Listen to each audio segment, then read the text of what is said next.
This is IGN.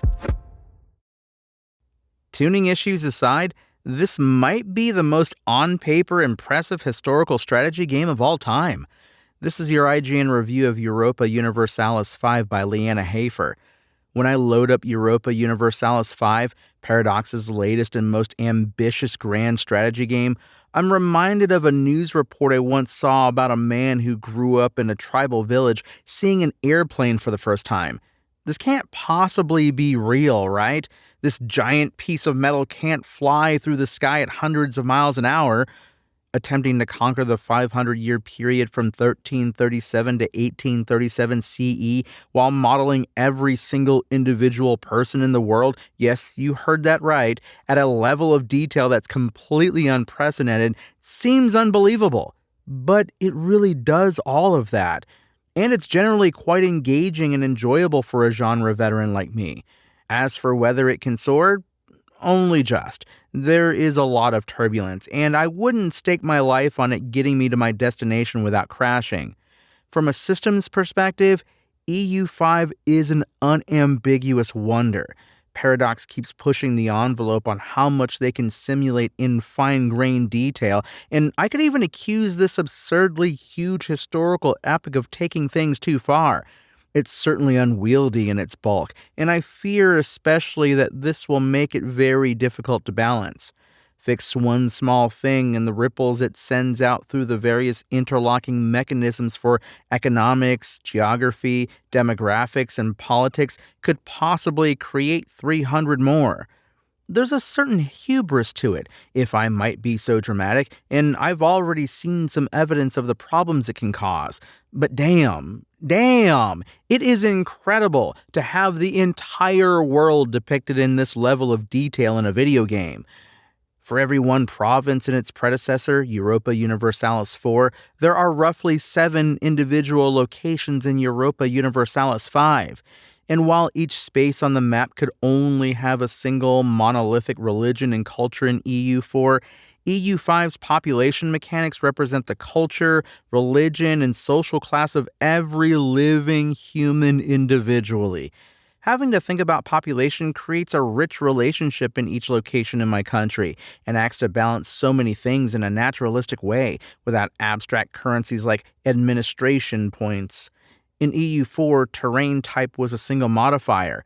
In EU5, topography, climate, and vegetation are all separate factors that can affect everything from agricultural output to combat. Getting into the groove of managing a nation can be incredibly engrossing. Planning out the site of a new market town, how it's going to connect up to my road network, and how I'm going to exploit the local resources in my workshops to turn a huge trade profit is better than drugs. Control and proximity are brilliant new mechanics that model how you can't necessarily govern something just because you painted it your color, and combined with a reworked estate system, there's an almost endless number of projects to do and challenges to face without ever leaving your borders.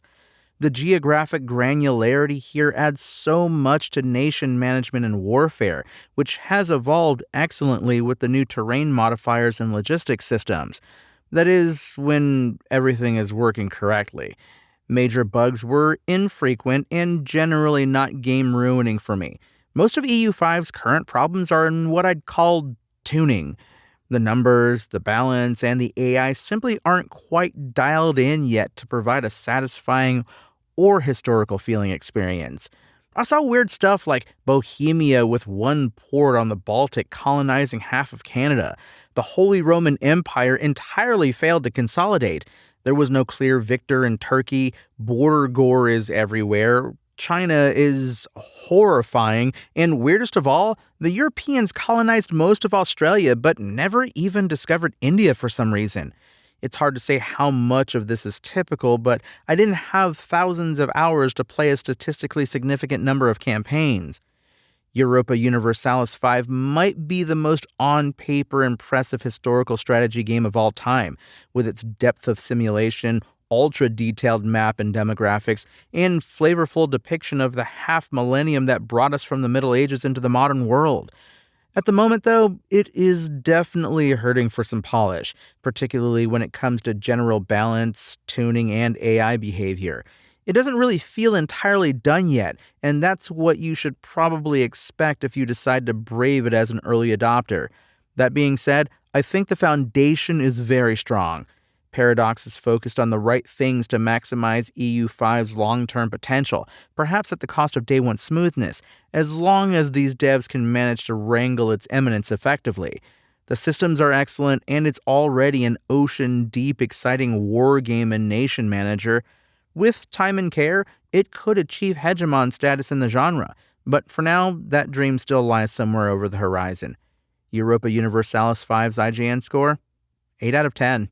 Thanks for listening to IGN. My name is Tony Jackson, and for the latest Europa Universalis 5 updates, visit us at IGN.com. Spoken Layer.